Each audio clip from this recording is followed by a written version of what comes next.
All right, guys, this little video is going to be about writing checks and paying bills. Just, what I generally do on Monday for the 3, 4 stores.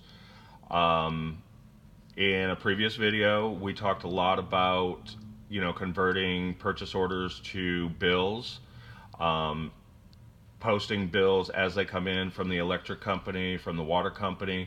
Just go ahead and get them entered into QuickBooks with your due date. When you convert a purchase order to a bill, it's also going to have a due date. And what that is ultimately going to do is make writing checks very, very, very easy. Again, we're going to hit the plus up here at the top. We're going to do the selection, pay bills. Pretty self-explanatory. And this should be filtered. It's showing just the ones that are immediately due at the bottom. So I go through here and I've got all of my due dates right down this column here showing when everything is due. And the first thing I'm going to do is I'm going to select the ones that I'm going to actually write a paper check for. Mantua, I pay by check. Charleston Water. And then we're into next week, so we don't have to do anymore. Just the two of them, actually. So now that I've selected, But this is just for Charleston. He's going to go back in and do them all for Mount Pleasant and Windermere, yeah. And Windermere. All right, so these two checks I've selected, these two bills I want to pay. I go back up here to the top and just select the box next to print later. What that does is just puts everything into queue, everything that you're writing a check for into queue, and save it, and it'll show up as a check that needs to be printed. I do end up with a couple of extra checks that need to be just written, mainly for our deliveries and so on and so forth. You can do the exact same thing for something that you don't have a bill loaded. You go on here and click on check to write a check. I don't have an amount yet, so I cannot actually finalize this, but I'm putting in the name of the company that does our deliveries. And you are just writing a check as you normally would, putting in the amount, so on and so forth. You can type whatever you want to in the memo down here. You can type in a description. Make sure this box here is checked to print later. And then if you've got multiples, save and new. If it's just the one, you click save and close, and it'll put that check into your print queue as well. As I said, I don't know the exact amount, so I'm not going to save that one as a check to be printed. So I'm going to exit out of that. And once I've went through everything and I know every check that I need to print out for the day has been loaded, again, you've got the plus mark up at the top, and this time we are going to print checks. It's going to put them all in a list. They will automatically check. You can uncheck any if you don't want them to print at that point in time. Verify your starting check number and click preview and print. Your starting check number might be inaccurate should, for example, somebody just happen to, every once in a great while I'll have to write a check manually for a rent payment or something like that for a deposit. So I'll swing by one of the stores and pick up a check, take it with me to wherever, write the check, then I've got to send a text message to Rick saying, hey, it was check number blah, blah, blah for X number of dollars. That's why that starting check number might not always be 100% accurate, is in the event. Now, keep in mind, you should almost never, ever, ever, ever be handwriting checks. First of all, it takes longer than doing it through QuickBooks. Second, if you do it through QuickBooks, you know you're doing it correctly. You know it's the right dollar amount. You know it matches up with something that's already in the system. So do not be handwriting checks. You're only asking for problems. This is so easy and simple to do it through QuickBooks, and it helps you keep from making errors. So. All right, so in this case, I've got these two checks. Again, it goes back to your printing setup. It varies depending on what kind of printer you have, but the one that I use actually has a front tray that's your manual feed. And I just use that for checks because it's easier. And I always make it a habit to check the check number, even if I know I haven't handwritten any checks. It's just a good safeguard. Preview and print down here at the bottom. It's going to do just a preview screen of the 2 checks that you're getting ready to print. And then you click on print.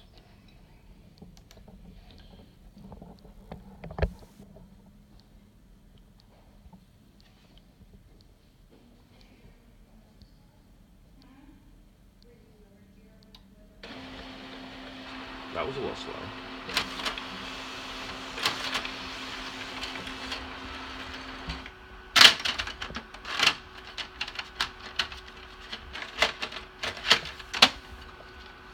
All right, now I've got my checks printed with all of the details on it. I think I've said before, when you're setting up your vendor, if you put the account number in, your vendor account number with your vendor, it will print off that account number on every single check that you print.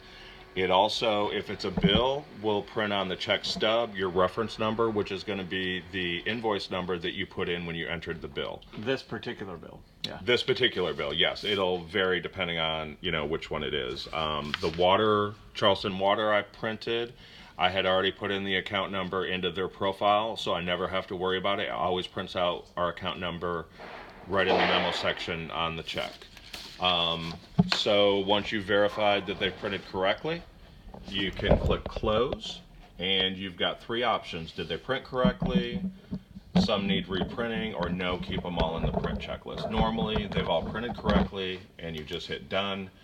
It erases them, and they're now automatically posted in your register as a check written, and everything's good. The beautiful thing is, if you've got 10 or 12 or 15 checks to write, you just click them all on the thing and hit print, and it prints them all out for you. I mean, think about how, okay, you think it only takes 2 minutes to write out a check, but if you've got 15 checks to write, it takes you 30 minutes just to write the check, for crying out loud. With this, all Rick does is click a couple buttons, hit print, it prints out all those checks, and then he just has me sign them when I come in the next day or whatever. So, Yep. I mean, it's huge time saver, and you are sure that there aren't any mistakes. You've already got your account number on the check, you got the reference number on the check, the right vendors on it. There's no mistakes ever.